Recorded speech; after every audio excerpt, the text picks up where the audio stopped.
Hello, Aquarius, Sun Rising, and Venus signs. Kamusta kayo? Sana po nasa mabuti kayong kalagayan. Welcome back po sa Star Tarot. At kung bago kayo rito, welcome din po kayo. Please subscribe, like, share my videos, and leave me a comment po kung naka-resonate kayo. Thank you. Tignan natin pauna mensahe ni Aquarius Thinker.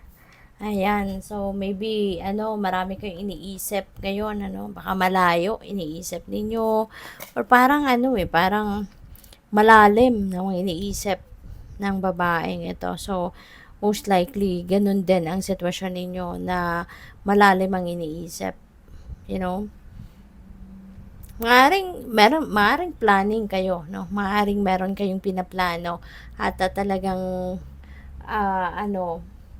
this could be a long-term goal na iniisip ninyo, pwedeng ganon.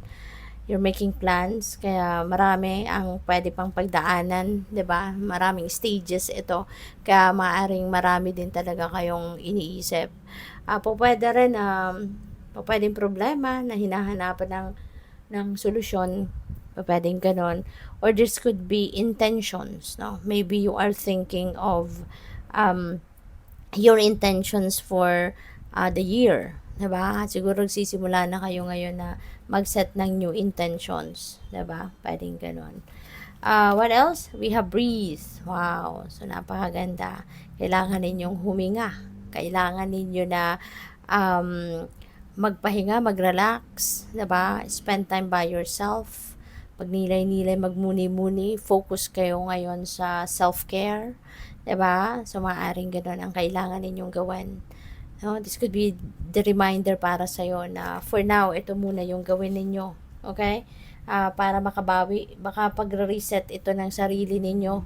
Baka for the longest time na-stress na kayo, hindi man lang kayo bumabawi sa katawan ninyo, 'di ba? Sa sarili ninyo. Kaya this is a reminder para sa iyo na gawin ninyo 'yan, no? Sa ngayon bago kayo, alam mo yun, sa pagsisimula ng taon, 'di ba? Focus kayo rito at ito'y muna yung gawin ninyo, okay? So tingnan natin kung ano pa ang mga kaganapan dito for Aquarius. We have social status. You will reach the heights of fame in society. Alright? So, baka magiging kayo ngayon, magiging sikat, no? Maaring sa society, maaring sa social media, maaring sa trabaho, baka ngayon, paakyat na kayo sa tugatog ng inyong tagumpay pagdating sa inyong trabaho, no? Kaya maraming mas makakakilala sa ngayon, mararecognize na kayo, pwedeng ganon. We have expression. Open up your heart and connect with others. Express your creative self. Okay? So, there could be opportunities din sa ngayon na mailalabas mo ngayon yung mga talento mo. 'Di ba?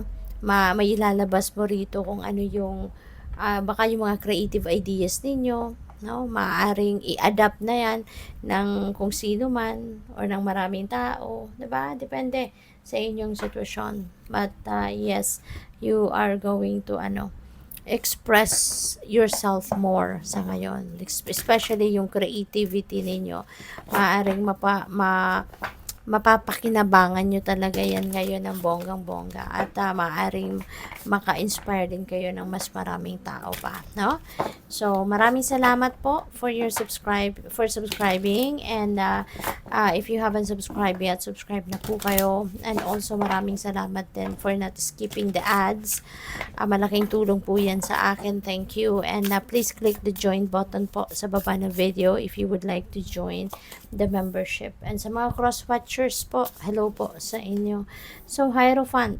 Ayan. So, baka ang iba sa inyo rito ay maaaring isa kayong teacher, pwedeng academic teacher, pwedeng spiritual teacher, mentor, life coach, mga ganon. At baka kayo ay nag-share ng inyong mga kaalaman, sa mga tao. Maybe you are also inspiring many people, 'di ba? Yung ganon. So we also have the moon energy. Si moon is about intuition. So this is a reminder din para sa inyo, na lagi kayong makikinig sa inyong intuition, lalo na sa mga panahon na kailangan ninyo ng decision, no? Maybe you're facing an important decision. So, kung kayo'y nahihirapan mag-isip, no, using your logical mind, then use your intuitive mind. Kasi, hindi kanyang bibiguin. Dadalhin kanya sa tamang direksyon, sa tamang decision. Okay? We also have number 7, the chariot. This is moving on energy. Maybe there is a situation na medyo difficult, mahirap na pinagdaanan ninyo, but you will be able to surpass that. Ma-overcome ninyo yan. You will be able to rise above that situation and you will claim your victory. You know?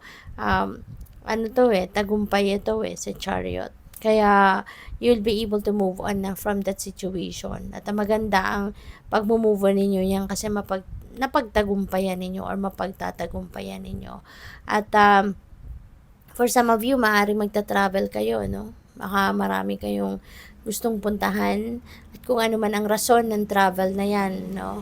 Maaaring marami kayong gustong tahakin na daan sa ngayon, ano? And desidido kayo, focused kayo, determined kayo. You know? So, meron akong naririnig na bibili ng sasakyan. Baka ang iba sa inyo is also going to shop for a vehicle. Baka ngayon, nagsa-shopping, nag-window shopping na kayo ng sasakyan. Kung ano mang klaseng vehicle, baka namimili kayo. Yung ganon, no? We have Hanged Muse. Si Hanged Muse, this is also, this is stagnant energy. You know? So, this is also about pagpapahinga din, no? Pag-introspection din, pagre-reflect. Kasi magkakaroon kayo ng maraming oras, no? With the Hanged Muse energy, magkakaroon kayo ng maraming oras para kumalma muna, no? Kasi there will be delays, there will be pagtigil, pag-pause ng mga ginagawa ninyo, ng mga pinagkakaabalahan ninyo kasi magkakaroon ng mga delays. At yun, so yun ang time ninyo, no, para kayo ay mag-focus sa sarili ninyo, makinig kayo sa ano ninyo, intuition ninyo, 'di ba? Mag-introspection, kumbaga mag-reassess ng sarili mo, mag-re-evaluate ng sarili mo. That will be the perfect timing now to do that. Justice. Meron sigurong merong pagbabalik ng balanse dito sa buhay ninyo. Ito na yung simula, no, ng pag-aayos ng mga sitwasyon sa buhay ninyo. Maaari na merong impluwensya sa pagdedesisyon na yan, yung mga tawag dito, yung justice na makukuha ninyo. Diba? Kasi maaari meron kayong ditong pinaglalaban sa korte or sa kung anumang institusyon, anumang opisina.